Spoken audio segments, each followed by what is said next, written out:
हमने देखा पिछले दिनों से अपनी बुलाहट के बारे में। हमारा बुलाने वाला कौन है, हमें कहाँ से बुलाया, हमें कहाँ के लिए बुलाया, ठीक है ना। तो हमने उन सारी बातों को देखा था। हमारी बुलाहट कोई भौतिक नहीं है, संसार के लिए नहीं है, बल्कि स्वर्गीय बुलाहट है। परमेश्वर के राज्य और उसकी महिमा के लिए बुलाहट है। एक ऊंची बुलाहट हम सबको है। नए नियम में बहुत ऊंची बुलाहट है, ठीक है ना। तो उन बातों को आगे रखते हुए हम उसके बारे में क्या करें, सीख रहे हैं। अब्राहम का जीवन लेकर हम सीख रहे थे। तो पिछली बार हमने सीखा था अब्राहम जो विश्वास से निकला था, परमेश्वर की तरफ देखकर निकला था, ठीक है ना। और उसके साथ लूत भी निकला, ठीक है ना। तो लूत क्या हो गया, रास्ते में सदोम और अमोरा की जब अच्छी तराई आई, उसमें क्या हो गया, उसमें चला गया। तो इस घटना से हमने सीखा कि एक दुखद घटना थी ये। परमेश्वर के एक जन को छोड़कर, परमेश्वर के मित्र को छोड़कर, जिसके साथ आज तक चलता आया उसको छोड़कर सदोम और अमोरा जो आने वाले दिनों में नाश होने जा रहा था, जिधर के लोग दुष्ट और पापी थे, ठट्ठा करने वाले थे। आपको मालूम है आज वर्तमान जो संसार है ये सदोम के समान है। आज जो दुनिया में पाप हो रहे हैं वो उस ऐसे ही हो रहे हैं जैसे सदोम और अमोरा में हो रहे थे, ठीक है ना। तो वर्तमान संसार भी सदोम और अमोरा के समान है।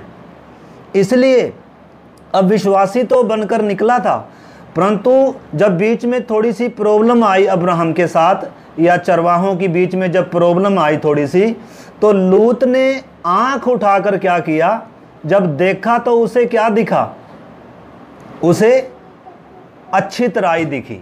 यानी कि अब्राहम के समान विश्वास से नहीं चल रहा, अब्राहम के समान परमेश्वर की ओर देखकर नहीं चल रहा, अब्राहम के समान इसके सामने कोई लक्ष्य नहीं है। विश्वासी तो है, चल तो रहा है, परंतु ना तो इसके जीवन में समर्पण है, ना इसके जीवन में हम प्रार्थना का देखते कि परमेश्वर ने इससे बात करी हो, या इसने कोई वेदी बनाई हो, या इसने कोई बलिदान चढ़ाया हो।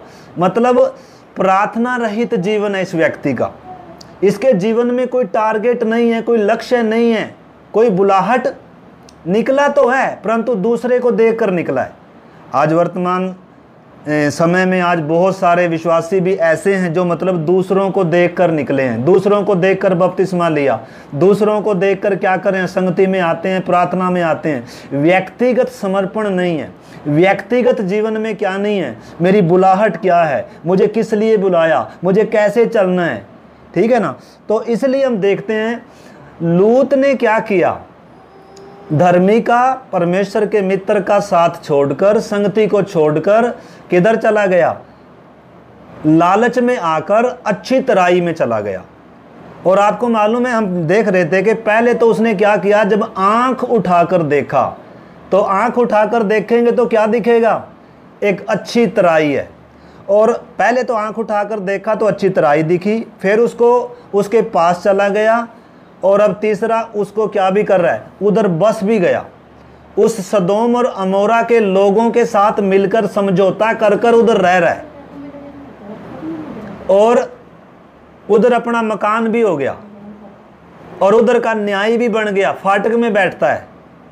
मतलब देखो, जिस चीज के लिए इसने अपने उसको परमेश्वर के मित्र को छोड़ दिया, संगति को छोड़ दिया, उन चीजों, वो सारी चीजें क्या होने जा रही हैं, नाश होने जा रही हैं। यानी कि वो सारी चीजें नाश हो गई। सदोम और अमोरा के ऊपर आग बरसी, और ये हमारे लिए चेतावनी है। इसीलिए मैं पिछली बार भी हम सीख रहे थे कि सदोम और अमोरा में पहली बात तो जाना नहीं है। और जो लोग संसार में अभी तक रह रहे हैं, जिन्होंने अभी तक संसार छोड़ा ही नहीं है, जिन्होंने अभी तक बपतिस्मा लिया ही नहीं है, आपने समझना है आप किधर रह रहे हैं। तो इस समय आग गिरने वाली है, परमेश्वर का न्याय आने वाला है। उधर से भाग कर निकलने का क्या है, अवसर है, मौका है। इससे पहले कि मौत दरवाजा खटखटाए, या इससे पहले प्रभु यीशु का आगमन हो जाए। आपको मालूम है, वो तो पुराना नियम था। नए नियम में डरा कर धमका कर परमेश्वर बपतिस्मा देना नहीं चाहता, उद्धार देना नहीं चाहता। परंतु हम चेतावनी है इस करके उन चीज़ों को सीख रहे हैं। तो लूत ने क्या पाया, लूत ने क्या खो दिया और क्या पाया उसे, मतलब जिन चीज़ों के लिए गया वो चीज़ें नाश हो गई। अब्राहम तो सारी दुनिया के लिए, पूरे भूमंडल के लिए आशीष का कारण बन गया। अब्राहम विश्वासियों का पिता कहलाया। अब्राहम को दी गई प्रतिज्ञाएं, वो आशीष जो थी स्त्री का, वो तेरे वंश के द्वारा दुनिया आशीष पाएगी, वो मैंने और आपने या नए नियम के लोगों ने भी क्या पाई, अब्राहम की मिली हुई आशीष हमारे तक पहुंची है। तो अब्राहम तो विश्वासियों का पिता हो गया, मूल का कारण हो गया, सारे जगत के लिए मतलब क्या बन गया, वो आशीष का कारण। परंतु लूत क्या बन गया, लूत का वंश कौन कहलाया, मोआबी कहलाया, जो घृणित थे, जो पापी थे। आपको मालूम है उसकी आगे हम देखते हैं कि उसकी पत्नी सदोमी थी और जो उसकी बेटियां थी उन्होंने वो पाप किया, घृणित पाप किया, और उनसे जो संतान उत्पन्न हुई, लूत के द्वारा जो संतान उत्पन्न हुई, वो एक तो मोआबी कहलाए और दूसरे आमोनी कहलाए, जो घृणित थे, जो कभी भी परमेश्वर की उपस्थिति में आ नहीं सकते, जो कभी भी परमेश्वर के मंदिर में, परमेश्वर के पास आ ही नहीं सकते, घृणित हैं। तो इसलिए वो तो उनका वंशज बन गया। परंतु अब्राहम किसका वंश बन गया, आपको मालूम है अब्राहम का वंश यीशु मसीह भी कहलाया। नया नियम जब आरंभ हो रहा है, नया नियम जब पहला अक्षर नए नियम का क्या है, अब्राहम, अब्राहम की वंशावली में यीशु मसीह आ रहा है। परंतु लूत की वंशावली मोआब है, और कौन है, अमोनी जाति हैं, जो घृणित हैं, जो व्यभिचार से जन्मे हैं, जो घृणित पाप से जन्मे हैं। तो इसलिए हम देखते हैं मेरे प्यारे भाई बहनों, ने समझना है, निकला तो विश्वास से था, परंतु आंखों की अभिलाषा, शरीर की अभिलाषा और संसार का सुख, संसार का सुख, ये तीन चीजें हैं जो नाश का कारण बन गई। आज भी वर्तमान समय में आंखों की अभिलाषा पाप में गिरने का कारण है, शरीर की अभिलाषा पाप में गिरने का, विनाश हो जाने का, नाश की तरफ जाने का कारण है, और संसार का सुख, संसार से मित्रता, संसार से समझौता, संसार में की वस्तुओं से प्यार, संसार क्या कहेगा, संसार की चिंता। आपको मालूम है हमने पिछले दिनों देखा था कि संसार में रहना पाप नहीं है, हमें संसार में ही रहना है, परंतु संसार के सदृश्य नहीं होना, संसार की तरह नहीं बनना, संसार के मित्र नहीं बनना, संसार से समझौता नहीं करना, क्योंकि संसार शैतान के वश में पड़ा हुआ है, संसार के ऊपर दंड की आज्ञा हो चुकी है, ठीक है ना। तो इसलिए परमेश्वर ने संसार में से हमें चुन कर क्या किया, अलग किया, दाम देकर खरीदा है। इसलिए हमें अलगदाई में, पवित्रताई में क्या करना है, चलना है, विश्वास से चलना है, अब्राहम की लीक पर, अब्राहम की लीक पर चलना है हमने, ठीक है ना। तभी हम अब्राहम की संतान है। आपको मालूम है अब्राहम की संतान के बोलने के लिए बहुत सारे लोग अपने आप को अब्राहम की संतान बोलते हैं, यहूदी भी बोलते थे उस समय, सारे मुसलमान बोल रहे हैं, सारे ईसाई बोल रहे हैं, परंतु अब्राहम की संतान कौन है वास्तव में, यीशु ने क्या कहा, वो अब्राहम की संतान है जो अब्राहम के समान चलता है, जो अब्राहम के समान काम करता है, जो अब्राहम के समान समर्पित है परमेश्वर को, जो प्यार करता है, जिसने एक आवाज, परमेश्वर ने कहा शुरू से कि कुछ पाने के लिए आया नहीं है, वो परमेश्वर के पीछे कुछ लालच से नहीं आया, एक आवाज कहा था परमेश्वर ने, छोड़ अपने पिता का घर, छोड़ अपने जन्मभूमि। उसी समय अब्राहम सब कुछ छोड़कर, यानी कि एक समर्पित व्यक्ति है। अगर परमेश्वर के लिए हमारे अंदर समर्पण नहीं है, संसार के लिए त्याग नहीं है और परमेश्वर से प्रेम नहीं है, तो हम कभी भी इस मार्ग पर चल नहीं पाएंगे, ठीक है ना। तो इसलिए आपको जबरदस्ती कोई चला भी नहीं सकता, किसी को कोई नहीं चला सकता। अगर परमेश्वर का प्यार आपको विवश नहीं करता, अगर परमेश्वर का वचन, परमेश्वर की आत्मा, यीशु का प्यार अगर आपको विवश नहीं करता है, तो चाहे कोई भी कितना भी जोर लगा ले, और एक संगति को छोड़कर चाहे हम किसी भी संगति में चले जाएं, क्योंकि कई बार हम सोचते हैं शायद इस संगति में मेरी बढ़ोतरी नहीं हो रही, मैं दूसरी संगति, निश्चय है कि जहां हमारी आत्मिक संगति, आत्मा में बढ़ोतरी नहीं हो रही, वो संगति हमें छोड़नी है, जहां सही शिक्षा नहीं है, जहां सही क्या नहीं है। परंतु आपने समझना है, संगति में जाकर आत्मिक उन्नति नहीं होगी। आत्मिक उन्नति परमेश्वर बढ़ाने वाला है। लिखा है परमेश्वर के बलवंत हाथ के नीचे दीनता से रहो ताकि वह उचित समय पर तुम्हें क्या करे, बढ़ाए। तो आज हम देखेंगे विश्वास का जीवन, उसके बारे में थोड़ा सा हम देखेंगे। तो इसलिए मेरे प्यारे भाई बहनों, हमने सीखा है कि अब्राहम ने क्या, अब्राहम दुनिया के लिए आशीष का कारण बना, लेकिन लूत क्या हो गया, लूत का वंश, लूत अकेला बच पाया बस। और आपको मालूम है लूत भी किसके कारण बच पाया?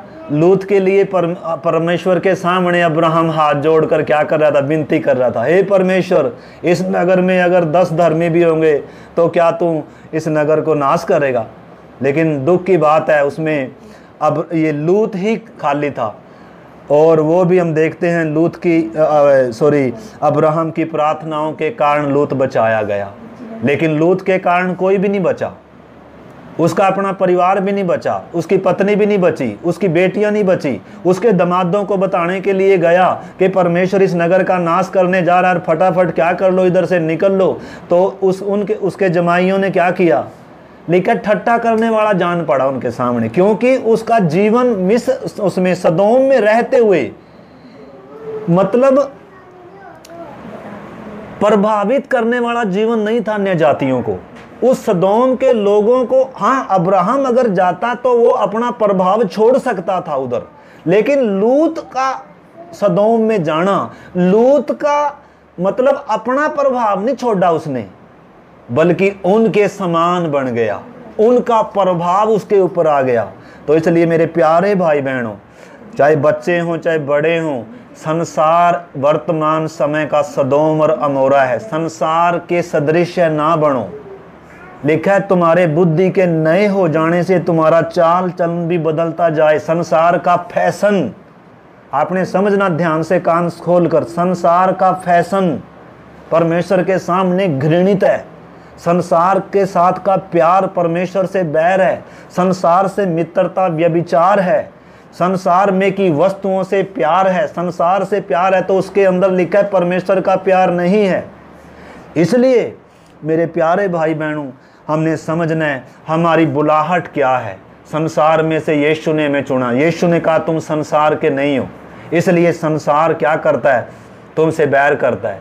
अगर संसार आपसे प्यार करता है, संसार का आप आदर चाहते हैं, तो आप कभी भी यीशु मसीह का जन नहीं हो सकते हैं। आप कभी भी यीशु मसीह के पीछे नहीं चल सकते हैं, ठीक है ना। तो इसलिए हर एक विश्वासी भाई बहन ने अपनी बुलाहट को क्या करना है, कहीं लूत के समान ना हो जाए। मैं लूत के पीछे, लूत के समान बन रहा हूँ या मैं अब्राहम के लीक पर चल रहा हूँ। तो इसलिए अगर समर्पण नहीं है, परमेश्वर से प्यार नहीं है, बुलाहट मालूम नहीं है, लक्ष्य की तरफ मैं देखकर नहीं चल रहा हूँ, तो परमेश्वर ही आने देगा। बीच में कुछ गड़बड़ी आएंगी, कुछ ऐसे हालात बनेंगे, शैतान भी धन दौलत लेकर आएगा, संसार की इच्छाएं। आपको मालूम है, हम देख रहे थे आंखों की अभिलाषा। हवा ने क्या किया, शैतान हवा के पास आया और क्या कह रहा है, उसको उकसा रहा है आज्ञा तोड़ने के लिए, परमेश्वर के खिलाफ शक पैदा कर रहा है। क्या परमेश्वर ने कहा है किसी वृक्ष का फल नहीं खाना? यानी कि ऐसे कर कर परमेश्वर ने ही शैतान को बनाकर रखा है और सारा संसार उसी के वश में पड़ा हुआ है, और जिसको चाहता है वो संसार का सब कुछ दे देता है। धन दौलत देना शैतान के लिए कोई बड़ी बात नहीं है। इसलिए जब एक विश्वासी विश्वास से चलने लगता है तो शैतान उसको परीक्षाओं में फंसाता है, धन दौलत भी लेकर आएगा। इसलिए अगर विश्वास नहीं है परमेश्वर पर, अगर लक्ष्य के साथ आप चल नहीं रहे हैं, तो इसलिए रास्ते में पूरा गिरने का क्या है, चांस है। इसलिए मेरे प्यारे भाई बहनों, हमारी बुलाहट संसारिक नहीं है, भौतिक नहीं है। इज़राइल को तो परमेश्वर ने मिस्र से निकालकर एक धरती का कनान देश देना था। धरती की भौतिक आशीषें थी। अब्राहम की भी आशीष कौन सी थी? कनान। परंतु हमारी बुलाहट इस धरती की नहीं है। ये संसार जलने जा रहा है। लिखा है धरती और धरती पर के काम सब जल जाएंगे। इसलिए हमें स्वर्गीय बातों की खोज में रहना है। हम लिखा है अतः जब तुम मसीह के साथ जिलाए गए तो स्वर्गीय वस्तुओं की खोज में रहो। परमेश्वर ने अपने प्यार करने वालों के लिए ऐसी दुनिया तैयार कर रखी, ऐसी वस्तुएं तैयार कर रखी हैं स्वर्ग में जो किसी की आंख ने नहीं देखी है, जो किसी के कान ने सुनने में नहीं आई हैं। इसलिए विश्वास से हमने क्या करना है? हर दिन चलना है।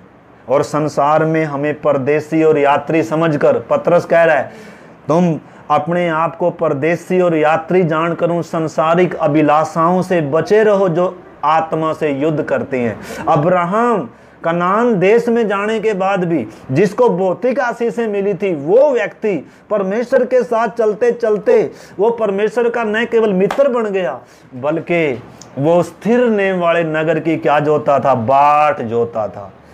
यानी कि चलते चलते उसको मालूम चल गया कि परमेश्वर का वास्तव में आशीष धरती की कोई चीज़ नहीं है बल्कि स्वर्गीय है, एक ऐसा नगर है। तो इस करके मेरे प्यारे भाई बहनों, हमने समझना है मैं लूत के पीछे चल रहा हूँ, मैं लूत के समान काम कर रहा हूँ, मैं लूत के समान मेरा भी परमेश्वर के साथ संबंध है। ना प्रार्थना है, ना बलिदान है, ना विश्वास है।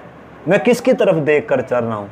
क्या मैं दूसरे विश्वासी की तरफ देखकर चल रहा हूँ? क्या मैं अपने पति पत्नी या माँ बाप या किसी पास्टर की तरफ देखकर चल रहा हूँ? क्या मैं प्रभु की तरफ देखकर चल रहा हूँ?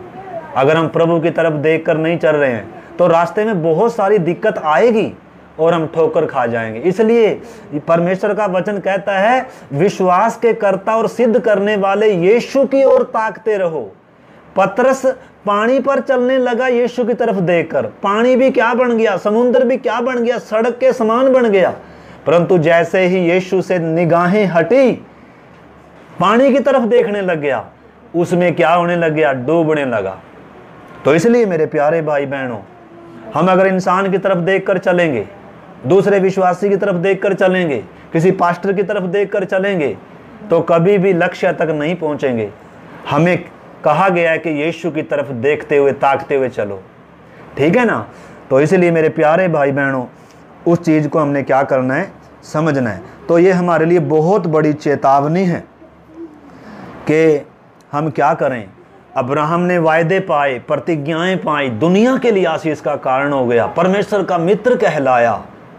परंतु अब लूत, आप देख सकते हैं, आप तुलना कर सकते हैं दोनों का।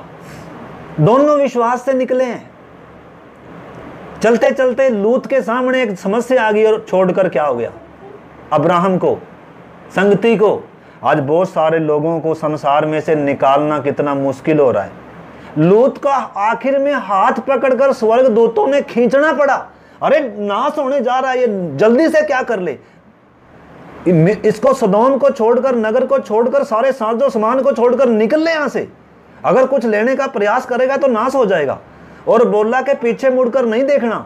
आपको मालूम है उसकी पत्नी ने जो सदोमी थी, पीछे मुड़कर देखा। आज बहुत सारे, आपको मालूम है यीशु ने कहा जो हल पर हाथ रखकर पीछे मुड़कर देखता है वो मेरे राज्य के योग्य नहीं है। जो हल पर हाथ रखकर पीछे, आज बहुत सारे लोग संसार की तरह चलना चाहते हैं, संसार की तरह फैशन, संसार की तरह तरीके, जैसे संसार के लोग जीते हैं। मतलब आत्मिक लोगों के तरह नहीं, परमेश्वर की संतानों के समान नहीं, विश्वासियों के समान नहीं, यीशु के अनुसरण नहीं है। परंतु संसार, आपको मालूम है संसार एक व्यक्ति का शत्रु है। पहला शत्रु कौन है? अपना आपा, अपनी इच्छाएं, अभिलाषाएं हैं, अपना बिगड़ा हुआ स्वभाव है। दूसरा शत्रु कौन है? संसार है। इसलिए लिखा है न तो संसार से मित्रता, न संसार के सदृश बनो, क्योंकि संसार अंधकार के वश में है। आपको मालूम है शैतान क्या चाहता है और परमेश्वर क्या चाहता है? शैतान चाहता है कि आप संसार के सदृश बनो, लेकिन परमेश्वर क्या चाहता है? आप संसार के सदृश ना बनो। शैतान चाहता है आप संसार से मित्रता करो, लेकिन परमेश्वर क्या चाहता है? आपकी मित्रता संसार से नहीं, आपकी मित्रता परमेश्वर से और परमेश्वर के लोगों से होनी है। और तीसरा, शैतान क्या चाहता है? कि संसार के सदृश्य बन जाओ या संसार से समझौता कर लो। लेकिन परमेश्वर क्या चाहता है? संसार में से निकलो, अलग रहो और अशुद्ध वस्तुओं को ना छुओ, तो मैं तुम्हें ग्रहण करूंगा, मैं तुम्हारे मध्य में चला फिरा करूंगा। तो इसलिए हमने समझना है। और शैतान क्या चाहता है? कि संसार के साथ दोषी ठहरो और संसार के साथ एक दिन क्या हो जाओ? नाश हो जाओ। परंतु परमेश्वर नहीं चाहता कि हम संसार के साथ नाश हो जाएं। इसीलिए हर एक विश्वासी का क्या होना है? समर्पण होना है। अगर समर्पण नहीं है तो आपके लिए ये मार्ग नहीं है। हर कोई यीशु के पीछे नहीं चल सकता। इसलिए यीशु ने कहा पहले बैठकर क्या कर लो? हिसाब जोड़ लो। मेरे पीछे चलना है तो क्या क्या करना पड़ेगा, आज हम देखेंगे थोड़ा सा, ठीक है ना। तो इसलिए आइए हम प्रार्थना के साथ उन चीज़ों को क्या करें। ये पिछली बार हम इन बातों को सीख रहे थे।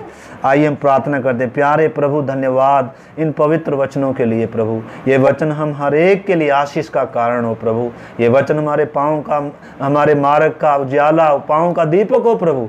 ये वचन हमारे अंदर प्रभु हमारी आत्मा का भोजन हो, आत्मा की तलवार हो प्रभु। ये वचन हमारे लिए प्रभु वो हथियार हो प्रभु। इस वचन के अनुसार हम एक एक को चलने के लिए, डरते और कांपते हुए अपने अपने उद्धार के काम को पूरा करने के लिए प्रभु यीशु आपकी ओर ताकते हुए आगे बढ़ने के लिए आप हमारी सहायता करें।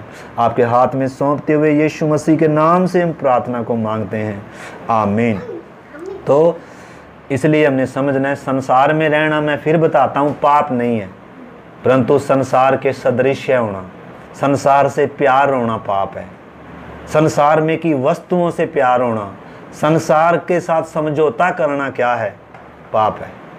उसी प्रकार शरीर की अभिलाषा में हम देख रहे थे, रोटी खाना पाप नहीं है, परंतु खाने से प्यार होना, पेटूपन होना, खाने के लिए ही जीना। हम खाने के लिए नहीं जीना, जीने के लिए खाना है। परंतु अगर भोजन से प्यार है, खाने से प्यार है, तो वो भी हमें आत्मिक तौर पर कंगाल कर देगा, ठीक है ना।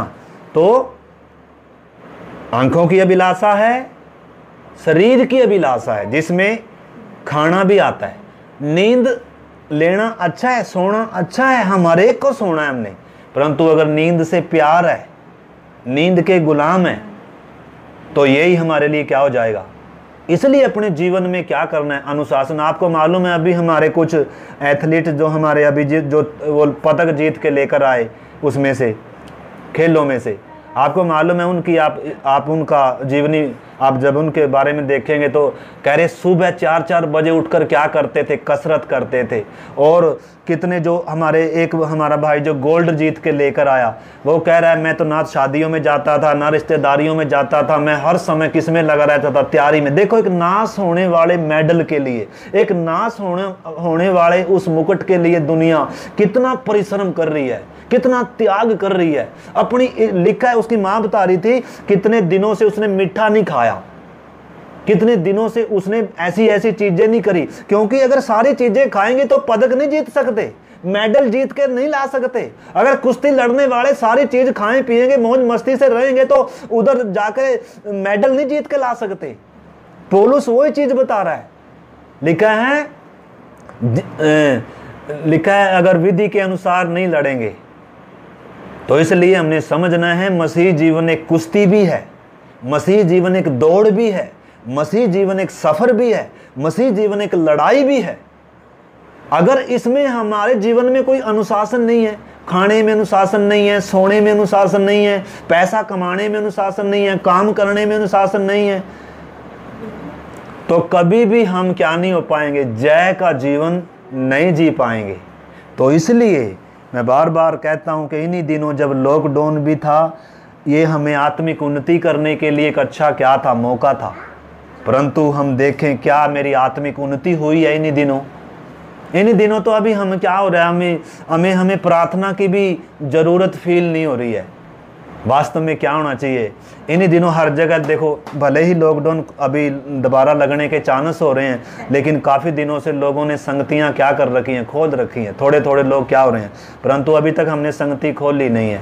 अभी तक हम जूम पर जुड़ रहे हैं या ऑनलाइन जुड़ रहे हैं, परंतु इन सारी चीज़ों से आत्मिक उन्नति नहीं होगी। आपका यीशु के लिए प्यार, संगति के लिए प्यार, अगर ये चीजें नहीं है, आप सिर्फ फॉर्मेलिटी अगर हम कर रहे हैं, ऑनलाइन जुड़ गए, ऑनलाइन कलीसिया नहीं है, ऑनलाइन एक मजबूरी है। ऑनलाइन कलीसिया नहीं है, कलीसिया एक संगति है, कलीसिया एक परिवार के समान है, एक देह है जिसमें प्रभु भोज की रोटी में से तोड़ते हैं, एक प्याले में से पीते हैं। तो इस करके कलीसिया क्या है? अब्राहम से भी ऊंची बुलाहट है विश्वासी की। आज एक देह होने के लिए बुलाए गए हैं, दुल्हन के लिए बुलाए गए हैं, सिद्ध होने के लिए बुलाए गए हैं। इसलिए हर एक ने, मतलब ये नहीं कि बस हमने उद्धार पाना था किसी न किसी तरीके से बस टाइम पास करते हुए और हम स्वर्ग जाना है, बस ना। उद्धार सिर्फ विश्वास की नींव है। तो हमें आगे बढ़ना है, सिद्धता तक बढ़ना है हमने, ठीक है ना। तो इसलिए हम आगे देखेंगे विश्वास के जीवन से। आज थोड़ा सा हम देखेंगे विश्वास का जीवन क्या है। तो इसमें बहुत सारी बातें थी, हमने सीखा नहीं है। 19 अध्याय भी आप उत्पत्ति पढ़ेंगे तो उसमें सारा जिक्र है। सदोम और मोरा कैसे नाश हुए, कैसे उसकी पत्नी नमक का खंभा बन गई, वो बाद में आप मनन कर सकते हैं उस विषयों को। तो इसलिए आज हम विश्वास का जीवन देखेंगे, ठीक है ना।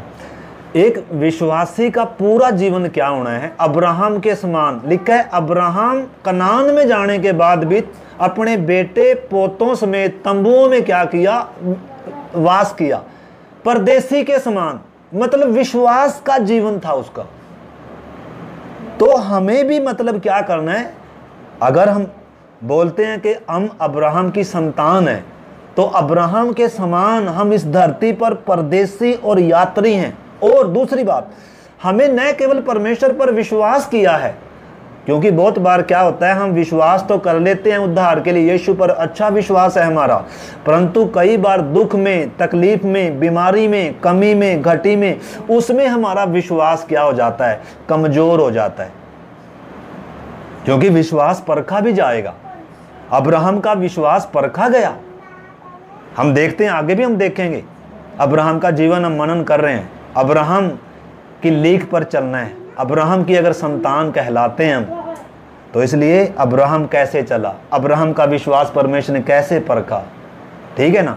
तो परमेश्वर के साथ निष्कपट मन का था, इसलिए कई बार वो चला भी गया इधर उधर अनजानेपन में, अपनी पत्नी एक जगह दे बैठा। तो परमेश्वर विश्वास योग्य था, परमेश्वर सच्चा था, उसका बुलाने वाला, वो उसको लेकर आया, ठीक है ना। तो इसलिए मेरे प्यारे भाई बहनों, विश्वास का जीवन, इसमें कुछ बातें हम देखेंगे। तो सबसे पहली बात तो क्या है? हमारे जीवन में विश्वास होना है। विश्वास न केवल उद्धार के लिए है, बल्कि कल के लिए भी परमेश्वर पर विश्वास होना है। अपने ऊपर विश्वास नहीं होना, अपने काम पर, अपनी ताकत पर, अपने धन पर, अपनी दौलत पर, या डॉक्टर पर, या मनुष्यों पर, या प्रधानों पर विश्वास नहीं होना। लेकिन धन्य है जो परमेश्वर पर आश्रित हैं, जो परमेश्वर को क्या करते हैं? देख कर चलते हैं। तो इसलिए हर एक विश्वासी ने न केवल उद्धार के लिए विश्वास करना, बल्कि कल के लिए भी परमेश्वर पर विश्वास करना है। मेरे परमेश्वर ने वायदा किया है, तुम बहुत से गुरैयों से बढ़कर हो, तुम्हारा सिर का बाल गिना हुआ है, और तुम कल की चिंता नहीं करना। तुम्हारा एक स्वर्गीय बाप है, वो तुम्हारी क्या करता है? चिंता करता है। इसलिए ये चिंता नहीं करना हम क्या खाएंगे, ये तो संसार के लोग करते हैं। यह चिंता नहीं करना हम कहाँ रहेंगे, क्या पहनेंगे। मतलब संसार के लोगों के सदृश नहीं बनना। हमने विश्वास का क्या करना है? अनुसरण करना है। विश्वास से पूरा जीवन जीना है। दुख आ गया, बीमारी आ गई, समस्या आ गई, कमी घटी आ गई, गरीबी आ गई, हमने संसार के लोगों के समान नहीं बनना, अविश्वासियों के समान नहीं बनना, लूत के समान नहीं बनना, बल्कि विश्वास जब परखा जाता है, जब बीमारी के द्वारा विश्वास परखा जाएगा, शैतान अलग अलग परीक्षाएं लेकर आएगा, धन दौलत लेकर आएगा, या परमेश्वर कई बार कमी घटी आने देगा, तो हमें उस समय भी क्या बने रहना है? विश्वास में बने रहना है। दुख बीमारी में भी क्या करना है? परमेश्वर पर विश्वास करना है। यीशु ने कहा है मेरे कोड़े खाने से तुम क्या होगे? चंगे होगे। तो इसलिए विश्वास में बने रहना, पहली बात विश्वास। जब हम सीखते हैं विश्वास, तो विश्वास में कई बातें, विश्वास में बने रहना। उसके लिए आप निकालें रोमियो 11:20, रोमियो की पत्री 11:20।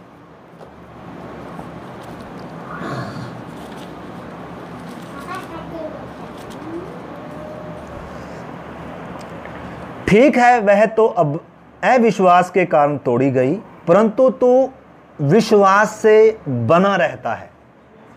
मतलब इधर पौलुस उदाहरण दे रहा है कि अविश्वास के कारण इजराइल क्या कर दिया गया? वो डालियां क्या कर दी गई? तोड़ दी गई, काट डाली गई। परंतु तू विश्वास से बना रहता है। अगर परमेश्वर में विश्वास नहीं है, अगर हम अविश्वासी हो जाएं, तो हम कभी भी विश्वास में या प्रभु में बने नहीं रह सकते हैं। इसलिए इधर लिखा है परंतु तू विश्वास में बना रहता है, इसलिए अभिमानी न हो परंतु भय मान, क्योंकि जब परमेश्वर ने स्वाभाविक डालियों को न छोड़ा तो तुम्हें भी न छोड़ेगा। इसलिए परमेश्वर की कृपा और कड़ाई को देख, जो गिर गए उन पर कड़ाई, परंतु तुझ पर कृपा, यदि तू उसमें बना न रहे, नहीं तो तू भी काट डाला जाएगा। वे भी यदि अविश्वास में न रहें तो साँटे जाएंगे। तो इसमें हम विश्वास में बने रहने के बारे में सीख रहे हैं। विश्वास कर लिया काफी नहीं है, विश्वास में बने रहना है, जान देने तक बने रहना है, आखिरी श्वास तक बने रहना है। लिखा है जो प्राण देने तक विश्वासी रहेगा, विश्वास में बना रहेगा, वो जीवन का मुकुट पाएगा। बहुत सारों ने विश्वास किया था लेकिन अविश्वासी हो गए। नए नियम में भी बहुत सारे उदाहरण हैं और पुराने नियम में भी। तो विश्वास कर लेना काफी नहीं है। पहली बात तो विश्वास न केवल उद्धार के लिए, भविष्य के लिए भी करना है। दूसरी बात उस विश्वास में बने रहना है, ठीक है ना। तो उसके लिए आप पढ़ो इब्रानियों की पत्री और 10 का 38 और 39 वचन। इब्रानी 10 अध्याय 38 और 39 वचन मैं पढ़ता हूं। पर मेरा धर्मी जन विश्वास से जीवित रहेगा, और यदि वह पीछे हट जाए तो मेरा मन उससे प्रसन्न न होगा। परंतु पौलुस क्या कह रहा है? हम हटने वाले नहीं हैं कि नाश हो जाएं, पर विश्वास करने वाले हैं कि अपने प्राणों को बचाएं। मतलब विश्वास में आखिरी सांस तक क्या रहना है? बने रहना है, ठीक है ना। विश्वास में बना रहे तो मैं तुझे क्या दूंगा? जीवन का मुकुट दूंगा, यीशु ने कहा। प्राण देने तक विश्वासी रहे। बहुत सारी विपरीत हालात आएंगी क्योंकि संसार में हम परदेसी हैं। हमारी परीक्षाएं शैतान भी लेकर आ रहा है और परख भी आती है हमारे जीवन में, दुख तकलीफ भी आती हैं, मरुभूमि का सफ़र भी आता है। अगर परमेश्वर पर विश्वास नहीं है, कल के लिए भी, अपने जीवन के लिए भी, भविष्य के लिए अगर परमेश्वर पे विश्वास नहीं है, तो हम अविश्वासी होकर क्या हो सकते हैं? दूसरे लोगों के समान हम भी क्या हो सकते हैं? हट सकते हैं। तो इधर हम देख रहे हैं सबसे पहली बात, विश्वास करना काफ़ी नहीं है, विश्वास में बने रहना है। दूसरी बात, आप मेरे साथ पढ़ें दूसरा कुरिन्थियों और 5 अध्याय और उसका 7 वचन। दूसरा कुरिन्थियों 5 का 7, इसमें लिखा है क्योंकि हम रूप को देखकर नहीं परंतु विश्वास से चलते हैं। हम रूप को देखकर नहीं चल रहे हैं, हम कैसे चल रहे हैं? विश्वास से चलना है। हमें कुछ चीज दिखती नहीं है, परमेश्वर हमें कुछ लालच देख, मतलब स्वर्ग ऐसी वस्तु है जो किसी आंख ने भी नहीं देखी, यीशु को भी हमने देखा नहीं है, परंतु हम विश्वास से चलते हैं। इसलिए विश्वास में बने रहना। और दूसरी बात क्या करना?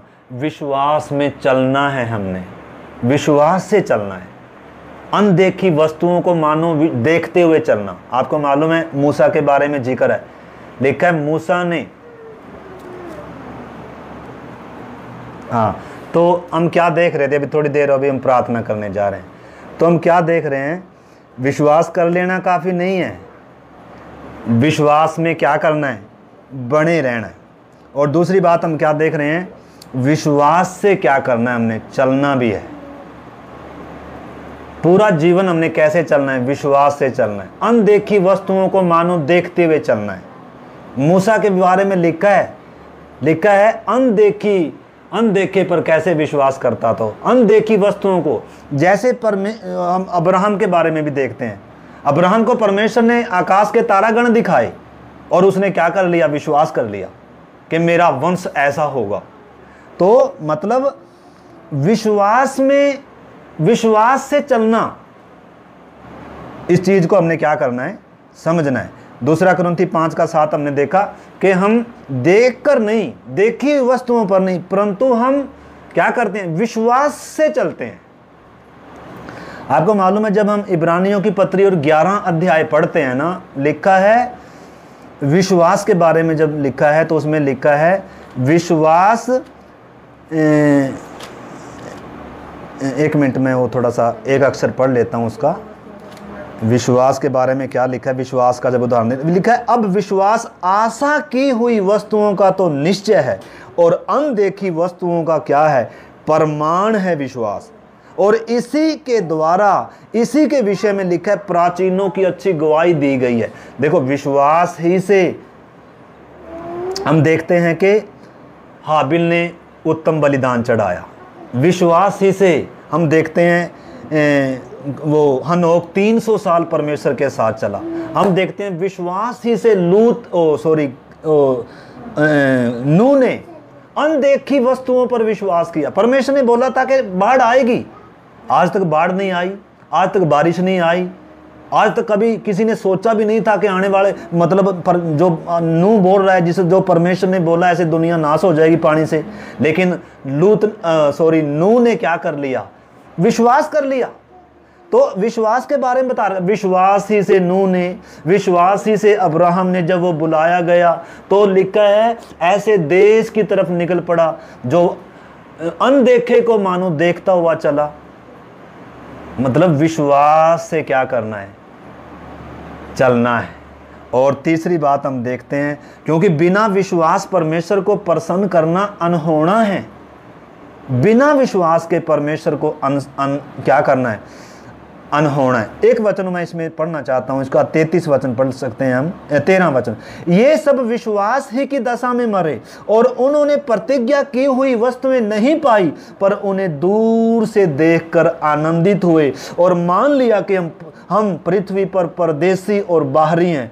जो ऐसी बातें कहते हैं वे प्रकट करते हैं कि वे स्वदेश की खोज में हैं, और जिस देश से वे निकल आए थे यदि वे उसकी शुद्धि रखते तो उन्हें लौट जाने का अवसर था, परंतु वे एक उत्तम अर्थात स्वर्गीय देश के अभिलाषी हैं, और इसीलिए परमेश्वर उनका परमेश्वर कहलाने से लज्जाता नहीं है। और आगे लिखा है, क्योंकि उसने उनके लिए एक नगर तैयार कर रखा है।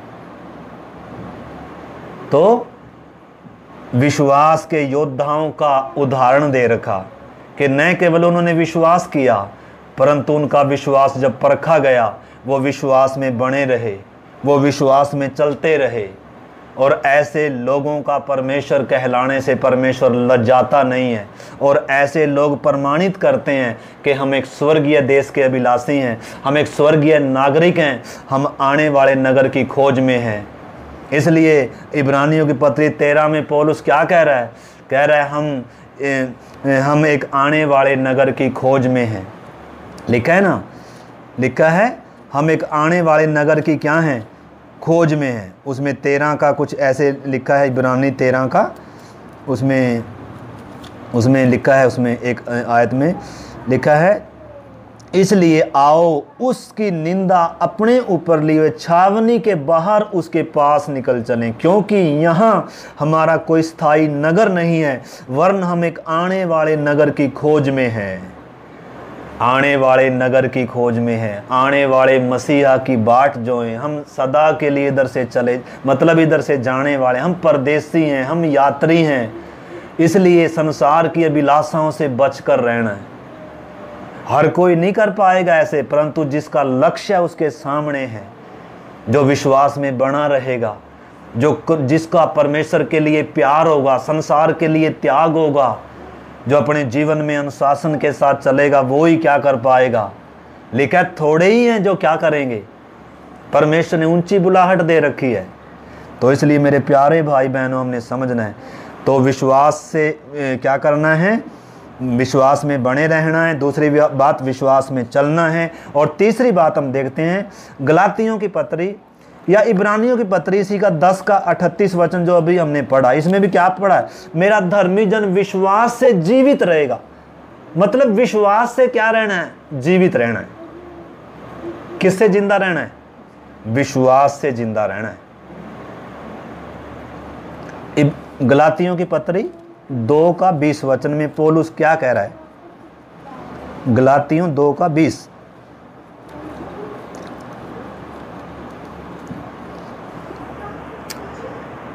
अगर इसका लास्ट में हम लास्ट का पढ़ेंगे, या मैं शुरू से पढ़ता हूँ 20, मैं मसीह के साथ क्रूस पर चढ़ाया गया हूँ, अब मैं जीवित न रहा पर मसीह मुझ में जीवित है, और अब मैं जो शरीर में जीवित हूँ तो केवल उस विश्वास से जीवित हूँ जो परमेश्वर के पुत्र पर है, जिसने मुझसे प्रेम किया और मेरे लिए अपने आप को दे दिया। लिखा है उस विश्वास से जीवित हूँ। मेरा धर्मी जन विश्वास से जिएगा। यदि पीछे हट जाए तो मेरा मन उससे प्रसन्न नहीं होगा। तो हमने ये बातों को देखना है। और चौथी बात इसमें क्या भी है, विश्वास की ढाल है। विश्वास की ढाल लिए हुए क्या करना है, मैदान में खड़े रहना है, शत्रु का सामना करना है, विपरीत परिस्थितियों का सामना करना है, विश्वास की ढाल होना है। हम इफिसियों में उसके बारे में पढ़ सकते हैं, बहुत बार प्रभु के दासों ने भी पढ़ाया है, हमने सीखा है। आज एक व्यक्ति की वर्दी है, उधर सुसमाचार की तैयारी का जूता है, धार्मिकता की झिलम है, उद्धार का टोप है, विश्वास की ढाल है, ठीक है ना, उसके बारे में उधर लिखा है, ताकि तुम क्या करो, शैतान की युक्तियों के सामने खड़े रह सको। क्योंकि अगर हमारे पास विश्वास नहीं होगा तो बीमारी आएगी, दुख आएगा, तकलीफ आएगी, विरोध आएगा, समस्या आएंगी, विपरीत हालात आएंगे। अगर विश्वास की ढाल नहीं है तो शैतान तीर मारेगा। अगर ढाल से उसका सामना नहीं कर रहे हैं, लड़ाई के मैदान में हम, लड़ाई के मैदान में अगर एक सोल्जर के पास अगर ढाल नहीं है, तलवार है, अगर ढाल नहीं है तो वो कभी भी लड़ाई को जीत नहीं सकता है। इसलिए विश्वास की ढाल एक अच्छी मजबूत चीज़ होती है जो आपको सुरक्षा देती है। जब दुख आ रहा है, जब मौत आ रही है, जब बीमारी आ रही है, जब डर आ रहा है, अगर विश्वास नहीं है उस महान यीशु पर जो मेरे अंदर रहता है, जो मुझ में वास करता है, मेरे सिर का बाल गिना हुआ है, हे मौत तेरी जय कहाँ रही, हे शैतान तू मेरे सिर को बाल छू नहीं सकता, मैं चुना हुआ व्यक्ति हूँ, मैं परमेश्वर की संतान हूँ। ऐसे कर कर विश्वास के साथ जब इन वचनों को लेकर हम खड़े होते हैं तो तब हम क्या कर पाएंगे, जय पा पाएंगे। नहीं तो विपरीत परिस्थितियों में हम क्या हो जाएंगे, घायल हो जाएंगे, हार जाएंगे। तो इन सब बातों को क्या करना है। अब आगे, अभी तो हमने देखा विश्वास की बात, और अब क्या है, अगली बात है, दूसरी बात है प्रार्थना। प्रार्थना आत्मिक जीवन की श्वास है, ऑक्सीजन है। अगर प्रार्थना एक व्यक्ति नहीं करता, एक विश्वासी एक प्रार्थना नहीं करता तो परमेश्वर से इसका कोई संबंध नहीं है, परमेश्वर से इसका कोई लगाव नहीं है। और ये क्या कह रहा है, प्रार्थना ना कर कर, प्रभु मुझे तेरी जरूरत नहीं है, मैं अपने आप में सक्षम हूँ और मैं चल सकता हूँ। पिछले दिनों हमने प्रार्थना का विषय देखा था, प्रार्थना रहित जीवन की कुछ बातें, 8-9 बातें हमने देखी थी। आप उसको दोबारा से क्या कर सकते हैं, इसमें ऐड कर सकते हैं। प्रार्थना आत्मिक जीवन की श्वास है। वचन कहता है नित्य प्रार्थना में लगे रहो। प्रार्थना श्वास है आत्मिक जीवन की। प्रार्थना कभी कभी नहीं, निश्चय है कि हम शाम को भी प्रार्थना करते हैं या सुबह भी करते हैं या संडे को भी सब मिलकर करते हैं, परंतु प्रार्थना, एक प्रार्थना क्या भी है, निरंतर प्रार्थना, व्यक्तिगत प्रार्थना, विश्वास की प्रार्थना। सॉरी। तो दूसरी बात क्या है, प्रार्थना। उसमें आयतें हमने पिछले दिनों दी थी। उसमें पहला थिस्सलुनीकी 5 का 16-17 पढ़ सकते हैं, लिखा नित्य प्रार्थना में लगे रहो, जागृत रहो। ठीक है ना। और तीसरी बात है आराधना। परमेश्वर की बड़ाई करें, स्तुति करें, धन्यवाद करें, गीत गाएं, महिमा करें उसकी, उसके उद्धार के गीत गाएं, और आत्मा में भी क्या करें, आराधना करें। ये इसके बिना एक आत्मिक व्यक्ति बढ़ नहीं सकता, अंदर दिलेरी नहीं आएगी। आराधना बलवंत करती है, आराधना तरोताजा करती है। इसलिए न केवल कलीसिया में मिलकर आराधना करनी है, व्यक्तिगत तौर पर भी प्रभु के चरणों में बैठकर प्रार्थना भी करनी है। और क्या भी करनी है, प्रार्थना अलग है, आराधना अलग है, दोनों का अलग अलग है। और तीसरी बात क्या है, परमेश्वर का वचन, वचन को क्या करना है, सीखना है। वचन नॉलेज के लिए नहीं सीखना, वचन मेरी आत्मा का भोजन है, वचन मुझे पाप से बचाएगा। इसलिए दाऊद कहता है मैंने तेरे वचन को अपने हृदय में रख छोड़ा है। दाऊद कहता है तेरा वचन मुझे सोने से, बहुमूल्य मोतियों से भी बढ़कर है। तेरा वचन पाकर लिखा है मैं जैसे कोई बड़ी लूट पाकर हर्षित होता है, ऐसे मैं तेरे वचन से क्या होता हूँ, हर्षित होता हूँ। अगर आपको वचन कीमती मोती नहीं लगता, अगर ये वचन आपको भोजन नहीं लगता, ये वचन आपको दूध की तरह नहीं लगता, बच्चों के लिए दूध के समान है, पापी के लिए क्या है, पापी को कायल करता है, मन फिराव में लाता है। लेकिन नया जन्म पाए हुए के लिए ये दूध है, और थोड़ा आत्मा में जो बड़ा हुआ है उसके लिए रोटी है, और थोड़ा जो आत्मा में बड़ा उसके लिए ये मोटा भोजन है।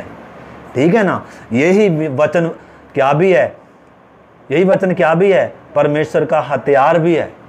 शैतान का इसी के द्वारा सामना कर सकते हैं। विश्वास की तो ढाल है, परंतु तलवार कौन सी है, वचन की तलवार है। आत्मा की तलवार परमेश्वर का वचन है। इसलिए वचन सीखना, क्रम से सीखना, उत्पत्ति से निर्गमन, लैवीय व्यवस्था, व्यवस्था विवरण, एक एक विषयों को लेकर, अगर आपका वचन सीखने का समय नहीं है, वचन सीखने का टाइम नहीं है, मन नहीं है, तो फिर आपके लिए मार्ग आसान होने वाला नहीं है।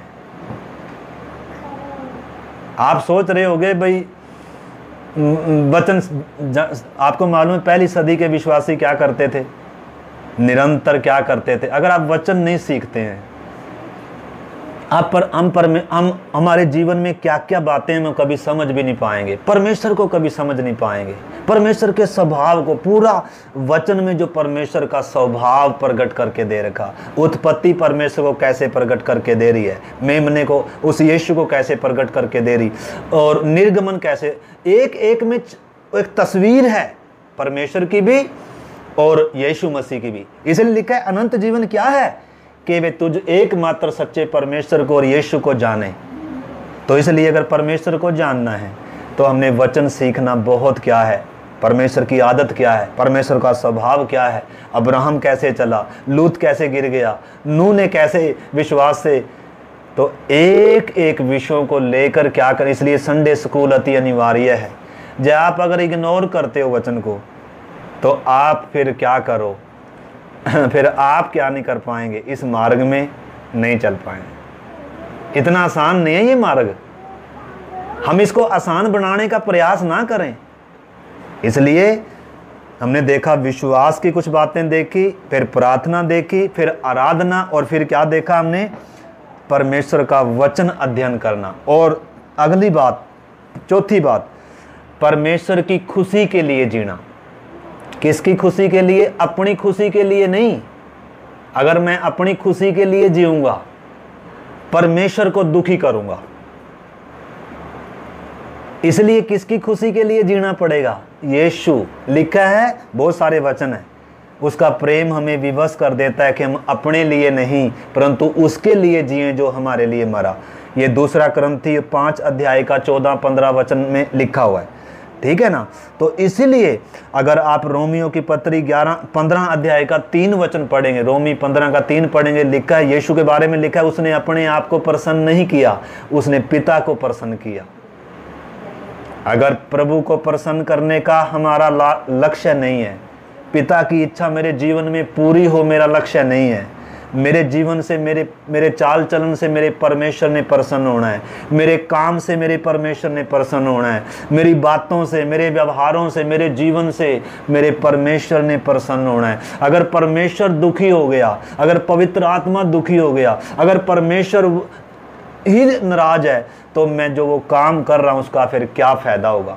मैंने सारे संसार को तो प्रसन्न कर लिया, मैंने रिश्तेदारों को तो प्रसन्न कर लिया, मैंने खुद को तो प्रसन्न कर लिया, लेकिन अगर मेरा परमेश्वर दुखी है, अगर पवित्र आत्मा दुखी है, अगर मेरे परमेश्वर की वो इच्छा ही नहीं है, तो फिर मैंने क्या कमाया, क्या फ़ायदा फिर ऐसे विश्वास का।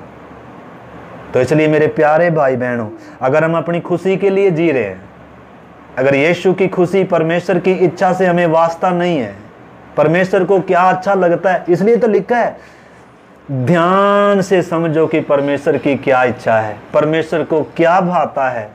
हमने जानना पड़ेगा परमेश्वर तुझे क्या अच्छा लगता है, मैं कैसे जीऊँ, जब मैं नौकरी में हूँ, जब मैं फैक्ट्री में हूँ, जब मैं स्कूल में हूँ, जब मैं पड़ोसियों के बीच में अन्य जातियों में रहता हूँ। पिता आपको कैसा जीवन अच्छा लगता है, मेरा जीवन आपको भाए। अगर हमारी ये प्रार्थनाएं नहीं है, ये बोझ नहीं है, ये लक्ष्य नहीं है, तो हम अपने आप को प्रसन्न करेंगे और प्रभु हमारे से दुखी हो जाएगा, पवित्र आत्मा शोकित हो जाएगा और वो कभी हमारी अगुवाई नहीं करेगा, कभी हमें आत्मा में बढ़ नहीं पाएंगे। तो इन कुछ बातों का हमने क्या करना पड़ेगा, ध्यान करना पड़ेगा। और अगली बात क्या है, छठी बात, हमने अपना क्रूस उठाकर चलना पड़ेगा। अगर क्रूस कांधे पर नहीं, क्रूस का मतलब है दुख का मार्ग, अगर दुख उठाने की मनसा, कष्ट उठाने की मनसा अगर हमने धारण नहीं करी, पतरस कह रहा है अपनी पत्री में, पहला पतरस 4 अध्याय में मेरे ख्याल में कुछ ऐसा लिखा है जैसे उसने भी क्या किया, दुख उठाया, तुम भी क्या करो, उसी के समान दुख उठाने की मनसा को धारण करो। या दुख उठाने का वस्त्र, जैसे कपड़े को पहन लेते हैं ना, वस्त्र पहनते हैं, नंगेपन को ढांपने के लिए वस्त्र पहनते हैं, ऐसे ही लिखा है तुम दुख उठाने की मनसा कपड़े के समान क्या कर लो, धारण कर लो। अगर दुख उठाने का मन नहीं है, इस मार्ग में चल रहे हैं, यीशु के पीछे चल रहे हैं, दुख उठाने का मन नहीं है, कष्ट उठाने का मन नहीं है, थोड़ी सी समस्या आगे बुड़बुड़ाने लगेंगे, रोने लगेंगे, सोचेंगे मेरे जीवन में ऐसी समस्या क्यों है। परंतु अगर क्रूस मेरे कांधे पर होगा, हर दिन यीशु की तरफ देखकर, अपना इनकार कर कर, लिखा है यीशु ने कहा, लूका 9:23 पढ़ ले जरा, उसने सबसे कहा, पास्टर से नहीं, सबसे कहा, लिखा है उसने सबसे कहा यदि कोई मेरे पीछे आना चाहे तो अपने आपे का इनकार करे। और लिखा है प्रतिदिन, एक दिन नहीं, एक दिन छोड़कर नहीं, संडे को नहीं, लिखा है प्रतिदिन अपना क्रूस उठाए हुए मेरे पीछे हो ले। तो हर एक विश्वासी के कांधे पर अपना अपना क्रूस होना है, कष्ट का मार्ग खुद चुनना है, दुखों का मार्ग खुद चुनना है। यीशु के लिए दुख उठाऊंगा, उसकी महिमा के लिए दुख उठाऊंगा, चाहे निंदा आए, बदनामी आए, कष्ट आए, विरोध आए, मैं उसको हंसकर स्वीकार करूंगा, बुड़बुड़ाऊंगा नहीं, दुखी नहीं होऊंगा, निराश नहीं होऊंगा। अगर ये समर्पण नहीं है मेरे प्यारे भाई बहनों, हमारे अंदर क्रूस नहीं है अगर हमारे कांधे पर, तो हम यीशु मसीह के चेले नहीं हैं। प्रतिदिन कांधे पर क्रूस होना है, तभी हमारी पहचान है कि हम यीशु के चेले हैं, हम विश्वासी हैं। और अगली बात, छठी बात क्या है, सातवीं बात, प्रभु का क्या उठाना है, जुआ उठाना है। पिछले दिनों हम देख रहे थे व्यवस्था एक जुआ है। यीशु क्या कह रहा है, हे सब बोझ से दबे हुए और परिश्रम करने वाले लोगों, मेरे पास आओ, मैं तुम्हें विश्राम दूंगा।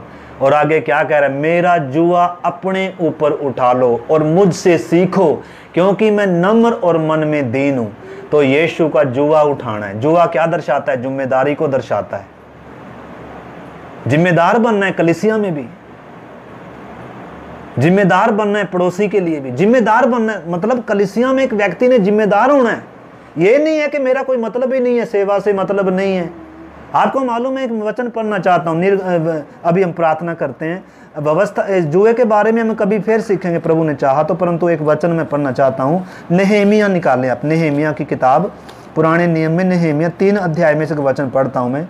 पेज नंबर 582 है, अगर मेरी तरह की बाइबल आपके पास है, पेज नंबर 582 में नेहेमिया की किताब और 3 अध्याय का 5 वचन है। उसमें लिखा है, उनसे आगे तकोइयों ने मरम्मत की, परंतु उनके रईसों ने अपने प्रभु की सेवा का जुआ अपनी गर्दन पर नहीं लिया।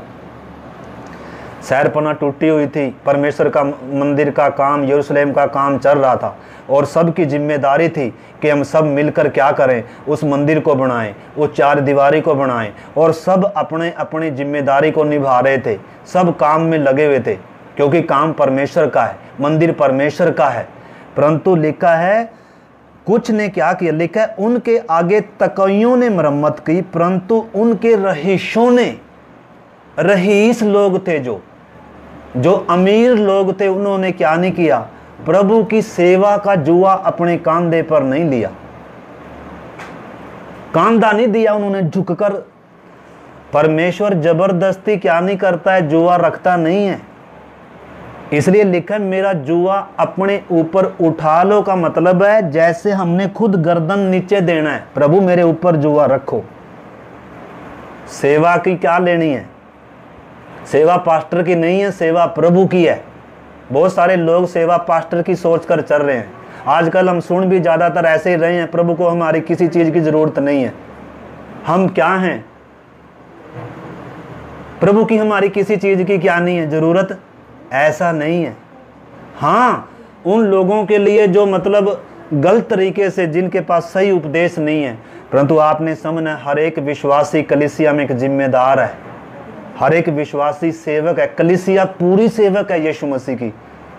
इस करके आपने इधर लिखा है, उधर के जो अमीर लोग थे उन्होंने प्रभु की सेवा का जुआ अपने कांधे पर नहीं लिया, सेवा से उन्होंने अपने कांधा हटा लिया। क्या आपके ऊपर कोई जिम्मेदारी है सेवा की? क्या आपके ऊपर प्रभु की सेवा की कोई जिम्मेदारी लेकर चल रहे हैं, या आप अपनी खुशी के लिए जी रहे हैं, या आप अपने लिए जी रहे हैं? यीशु का जुआ क्या है आपने समझना है, न केवल उसकी पूरी शिक्षाओं को मानना है, ठीक है ना। हम आने वाले दिनों में देखेंगे जुए के बारे में। अभी हम प्रार्थना करते हैं मेरे प्यारे भाई बहन, हमने कुछ बातें देखी हैं, विश्वास का जीवन, अगर ये बातें हमारे जीवन में नहीं होंगी तो हम कभी भी लक्ष्य तक नहीं पहुंचेंगे। तो इसलिए प्रभु का जुआ हमने क्या करना है, खुद उठाना है। कोई रखेगा नहीं, आपको कोई बोलेगा नहीं, आपने समझना है कि मैं एक जिम्मेदार हूं, मैं भी प्रभु की सेवा में क्या डालूंगा, हिस्सा डालूंगा, मैं भी प्रभु के लिए कुछ करूंगा, न केवल अन्य जातियों को विश्वास में लाऊंगा, ज्योति बनूंगा, नमक बनूंगा जगत का, बल्कि कलीसिया में भी मेरा एक काम है, संडे स्कूल की काम हो, या कलीसिया की अगुवाई करना हो, या दान की सेवा हो, या कुछ भी हो। हम किसी इन चीज़ों का हम प्रचार नहीं करते हैं, परंतु उसका मतलब ये नहीं है कि विश्वासी का कोई काम ही नहीं है। एक विश्वासी हाथ उठाकर बैठा हुआ, जी मेरी तो परमेश्वर को किसी चीज़ की ज़रूरत नहीं, बस मैंने तो क्या करना है, बस ऑनलाइन जुड़ना है, ना तो कलीसिया से मतलब, ना सेवा से मतलब, और ना मुझे किसी चीज़ से मतलब है। तो क्या आपके ऊपर प्रभु की सेवा का या वो जुआ आप उठाया है, या आप अपने लिए जी रहे हैं, अपनों के लिए जी रहे हैं, किसके लिए जी रहे हैं? प्रभु ने आपके लिए इतना कुछ किया, क्या आप हर्ष से, दिल से, आनंद से, प्रभु को नहीं चाहिए ये, परंतु मेरे आशीष के लिए है ये, मेरी आत्मिक उन्नति के लिए है ये। अगर आपको नहीं चाहिए तो नहीं ना लो। इधर लिखा है उन्होंने क्या नहीं किया, प्रभु की सेवा का जुआ अपने कांधे पर नहीं लिया। प्रभु का काम तो होगा, आप ये ना सोचे कि मैं नहीं करूंगा तो प्रभु का काम होगा नहीं, प्रभु का काम कभी रुकेगा नहीं। परंतु आपने समझना है, अगर एक अंग काम नहीं कर रहा है, एक अंग अपनी जिम्मेदारी को नहीं कर रहा है, तो आपका असर दूसरों पर भी जा रहा है। तो इसलिए मेरे प्यारे भाई बहनों, आइए हम प्रार्थना करते हैं। क्या आपके ऊपर यीशु मसीह का जुआ है?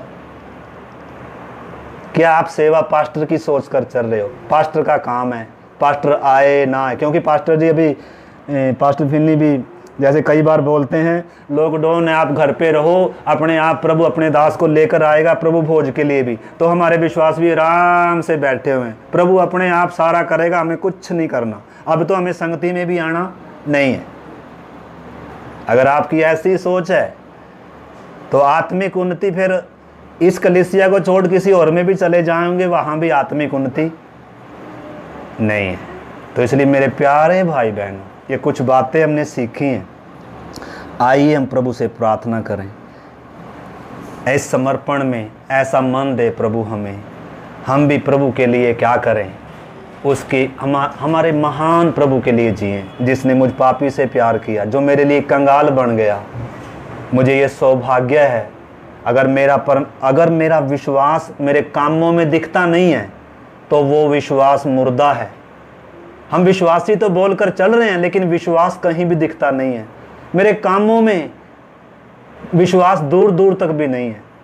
यीशु से प्यार तो बोलते हैं, लेकिन मेरा काम तो कुछ भी नहीं बता रहा कि मैं यीशु से प्यार करता हूं। मरियम यीशु से प्यार करती थी, पतरस यीशु से प्यार करता था, जितनों ने यीशु से प्यार किया, परमेश्वर से अब्राहम प्यार करता था।